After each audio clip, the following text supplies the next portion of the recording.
Yes. Oh. No, thank you.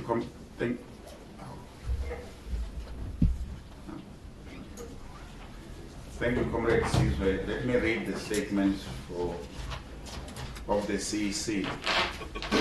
The Congress of South African Trade Unions held a scheduled meeting of its Central Executive Committee from the 22nd to the 24th August 2016, which was attended by the National Office Bearer, the representative of its affiliated union, and the provincial structures. The meeting discussed and resolved on a number of organizational, political, international, and socio-economic issues affecting the workers and the working class in the country and across the world. The CEC took time to commemorate and remember the tragic events that took place in Marikana 4 years ago. We reiterate our earnest commiserations and sympathy to the families and fellow workers who perished in those tragic events in Marikana. This tragedy represents a dark and heartbreaking episode for the workers and the South African people in general. All the 44 lives that were lost in Marikana are important, including the 78 workers who were injured. We find it unfortunate and regrettable that in the midst of pain, grief, and despair that is still felt by the affected families, this tragedy is being used by some political opportunists to score cheap political points. We call on government to expedite the process of implementing all the recommendations of the Falam Commission and also push for the transformation of the mining sector.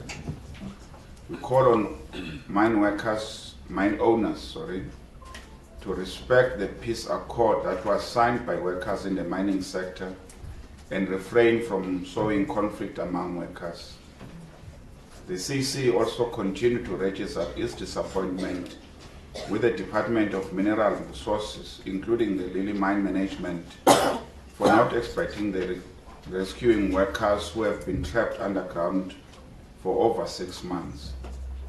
There are also no visible plans from the DMR and government to help the family members. We offer our solidarity with the workers and the affected families and call the national government to intervene on this matter. The CEC also paid its respect to the former SACAU president, the late Comrade Amos Mutapo, who passed away after a bout of illness, and a SAMU member who was tragically shot dead in the union head office. We also salute the recently deceased Comrade Makenkesi Stofile, who served the movement and the people of South Africa with dedication and discipline until the end. We also acknowledge that this year, 2016, represents some historical milestone, like the 40th anniversary of the Soweto student uprising, the 50th anniversary of the founding of the People's Army Umkhonto weSizwe, as well as the 60th anniversary of the historic Women March to the Union Building. This is a reminder that our people have a proud history to inspire us today and indeed to emulate. We congratulate the South African Olympic team for representing the country with dignity and pride in Brazil. The CEC noted that during this heightened global economic crisis, capital has been successful not only to shift the burden of their self-made crisis to the working class, but also been successful to shift the blame of ideological and economic failure of capitalism to the nation state. It has left many national governments high and dry, in particular those in developing countries, who were pursuing the developmental agenda to explain these failures to the despondent and the angry masses. This, coupled with a mistake by a democratic government, which include departing from the aggressive implementation of working class policies, created a platform for the rise of the right wing, which has also appropriated the language of the right. This means that workers are conducting their struggles under conditions which are not of their own choosing. The entire world is also afflicted by imperialist aggression and terrorist atrocities, and the working class are its most highly affected victim, especially in the developing countries. Despite all this, the CEC concluded that the crisis presents an opportunity for unity and the strengthening of the popular left-wing resistance to the scourge of neoliberalism. What is also clear is that this global capitalist crisis requires a progressive ideological response to offset its impact in the developing countries and also to protect the interests of the working class and the poor. On the socio-economic outcome, the Federation engaged on many of socio-economic issues that are currently affecting the workers and the working class in general, and came out with many resolutions and decisions. Some of them are captured below. On the unemployment, Cosatu reiterates its call for social partners to expedite the convening of the Network Jobs Summit that will seek resolution to the scourge of unemployment and ongoing job losses that is taking place in our country. There is already a consensus on the need for the summit before the end of the year by all stakeholders. But what we want to see is a sense of agency. Labour as a whole has already constituted its team and forwarded it to government and other social partners. The last job figures by Statistics South Africa were very depressing and show that our economy has already shed over 500,000 jobs during the first half of this year. All the sectors of the economy are not immune from this retrenchment, and even sectors such as the service industry, public administration, health and social work, as well as the recreational, cultural and sporting activities have lost their resilience. We expect the summit to address ongoing investment strike by big business and also the inappropriate macroeconomic policies that have resulted in economic stagnation and the ongoing job losses. The government's pedestrian response to this economic crisis will not work. The CEC wants to remind government and big business that behind the job statistics are families and communities whose lives are being ravaged by this massive retrenchment. These are the same people and voters who have demonstrated their anger and frustration in the ballot box during the past election. On company measures and their impact on retrenchment, the CEC expresses deep concern that company measures in the countries are wreaking havoc on jobs in many sectors of the economy. This has been happening across all sectors of the economy, and recently we have noted with concern the latest reports and speculation that the Steenhoff Group is planning to buy Shoprite, and also the retail companies thinking about offshore expansion. This is deeply troubling because Steenhoff is the same company that acquired JD Group and subsequently slashed thousands of jobs and reduced its size and operation to increase profit and better return for investors without thinking about workers. They delisted JD Group from the Johannesburg Stock Exchange, privatizing their financial affairs and operation of the company. This has resulted in them offering workers below inflation salary adjustment to the poorly paid workers at the bottom of the salary scale, without representing workers with financial statement to justify their offer. This is also the same company that spent over 11 billion rand buying a UK company, Portland, while it is retrenching workers in the country and also refusing to pay its workers a decent wage increase.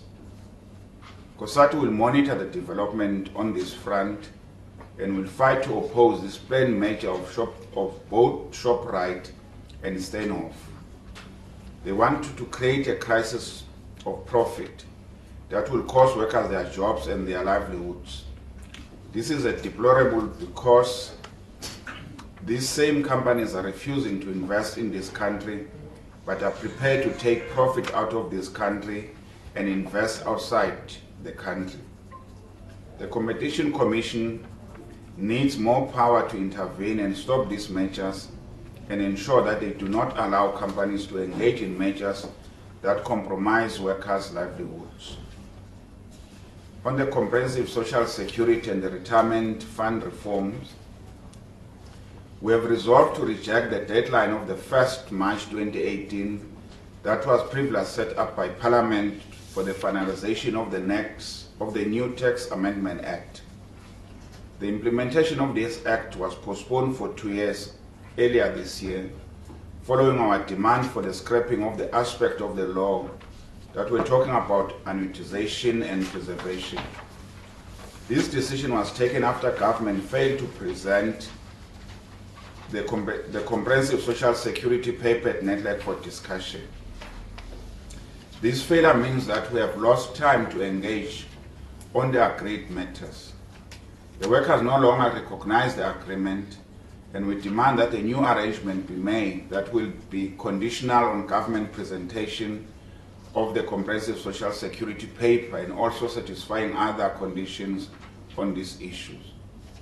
While government is facilitating, there are more people who are falling through the cracks of the system because of the absence of comprehensive social security system. On the legislated national minimum wage, Cosatu acknowledged the appointment of the National Minimum Wage Advisory Panel of Experts by the Deputy President of South Africa, Comrade Cyril Ramaphosa.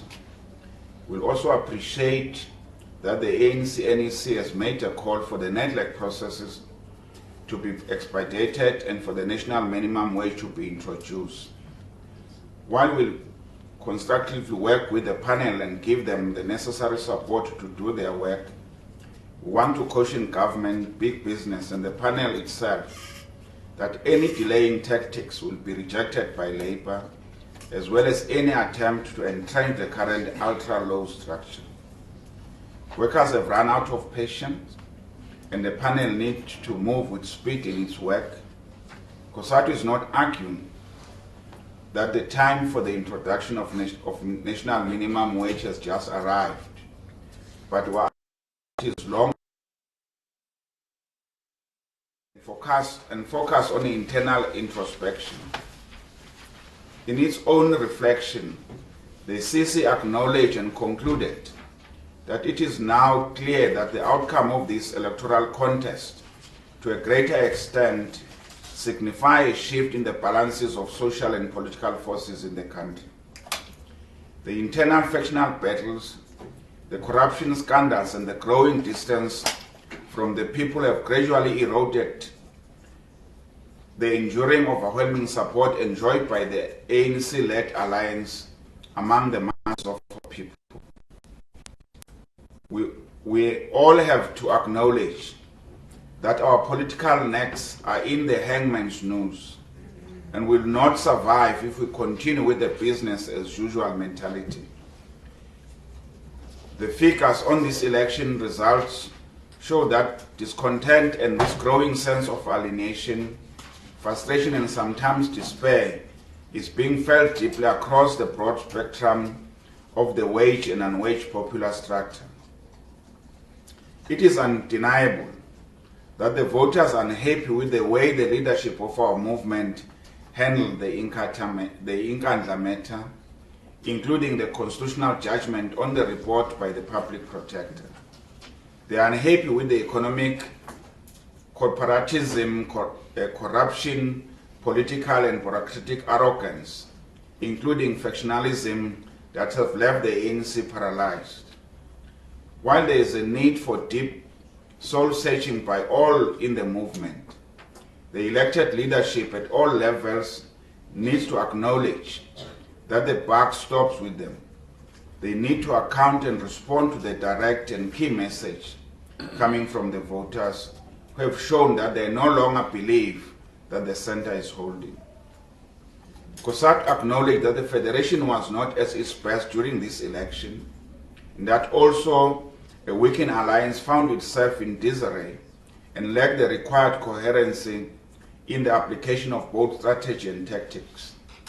All of this combined with the increased united counter-revolutionary forces comprising white monopoly capital and political opposition supported by the Western imperialists has placed our revolution at crossroads.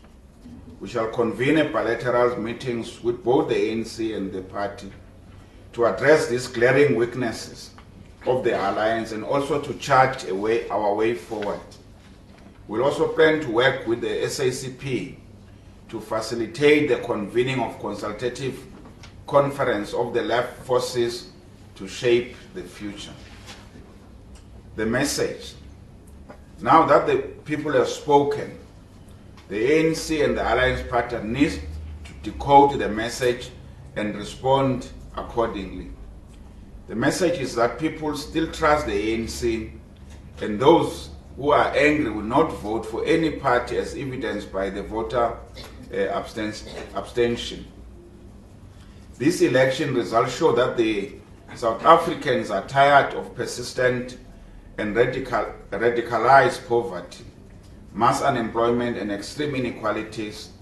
They have rejected the policy choices that have failed to decisively deal with the economic ligas of colonialism and apartheid. They are clearly unhappy that the redistribution of income has not occurred. The means of production and power remain concentrated in the white capital's hands, and that the strategic sectors of the economy remains highly monopolized and foreign-owned. The ANC needs to recuse its government from the stranglehold by national strategy or from national treasuries and inquisitorial rating agencies by implementing its progressive policies and resolution adopted in Polokwane and Mangaung, respectively. This is the time to act decisively to stem the tide of the ongoing retrenchment, ban labor brokers, scrap e-tolls, implement the NHI, provide free education for the poor, and also implement a more radical phase of our transition based on economic transformation. They have to expedite the implementation of the national minimum wage, the nationalization of the strategic sector of the economy, establishment of the state bank, and the clarification of the status of the Pillar, a state pharmaceutical company that is currently in limbo. The ANC cannot continue to allow the pillaging of the state resources through the tender system and also tolerate the wasteful expenditure and inefficiencies of our state-owned enterprises. On the developmental state, they need to eliminate the phenomenon of the elevation of the state over the movement. That is also ill-disposed to dissent and threat mass-based activism against the deficiencies of the state as a counter-revolutionary and oppositional. We cannot continue the uncritical defense of the inherent horrible deficiencies of the inherited colonial and capitalist state that has led to the masses to gradually lose confidence in the capacity of the ANC to drive transformation. Cosatu feels that the time has arrived for the ANC to aggressively construct a developmental state with the understanding that such state will not be decreed but will be constructed based on its developmental tasks, which are in line with the strategic objective of the NDR. The overarching task of such a developmental state should be to effect and impose radical economic transformation through decisive state intervention in the economy. It must decisively intervene in the economy to redistribute resources in order to address the triple crisis of unemployment, poverty, and inequality. We expect the role and the character of such developmental state to be working class bias, to be based on participatory democracy, and also be anti-imperialist in character. On the calls for ANC conference and the ANC succession debate, the CEC noted the calls from some quarters for an early conference of the ANC. Cosatu is not violently opposed to that call, but will continue to listen to the reason put forward and articulated by all those making such a call. We also have to consider the fact that the last ANC-NGC organizational report told us that the ANC is riddled with factionalism, gatekeeping, and slate politics at all levels. The sad reality is that the current ANC is highly factionalized and cannot claim to be still functioning as a coherent and a unitary organization. There is also a danger that shortcut solution will plunge the organization into more disarray and decline. The biggest challenge for the ANC is to clean and rid itself of opportunists, looters, criminal, flatterers, patrons, factionalists, and hangers on that have infiltrated, captured, and ultimately weakened it. The CEC debated the ANC succession processes and agreed that workers are not neutral on this matter. In our Congress, we said we will enter into this debate at the right time, and the CEC have agreed that now is the right time. In this context, it was agreed that all related discussion will be properly concluded at a special CEC, which will be convened soon. On the killings, Cosatu is also calling on all alliance partners to work together to stop the political killings that are continuing to take place in places like in Changa and KZN. We condemn this deterioration and anarchy, and we urge the law enforcement agencies to stop this political assassination by arresting the perpetrators. On collision, the CEC also concluded that the recent municipality collision among opposition parties have also exposed the political bankruptcy of opposition parties in South Africa. Some have proven themselves to be ideological turncoats and class collaborators who are just using their left rhetoric to get easy applause and also harvest votes from the disparate working class. Their strategic objective is to undermine democratic advances by hollowing out the majority rule, which is being used by the democratic government to drive a transformation program. These neoliberal and right-wing axes have a common desire to use whatever means possible to seize political power from the ANC or the ANC-led progressive forces. On international solidarity work, the CEC reiterated its continued commitment and support for the people of Palestine, Swaziland, Cuba, Western Sahara, Basque and Kurdistan. We support the Brazilian Workers' Party and President Rousseff and reject the coup and the ongoing impeachment process directed at the president. We condemn the offensive against the Bolivarian revolution in Venezuela, and we offer our solidarity to the people and the workers of Venezuela. The CEC expressed concern over the situation in Zimbabwe, where government is violating the human rights of the citizen, and both private companies and government are failing to pay workers their salaries. We support the struggle for the people of Zimbabwe.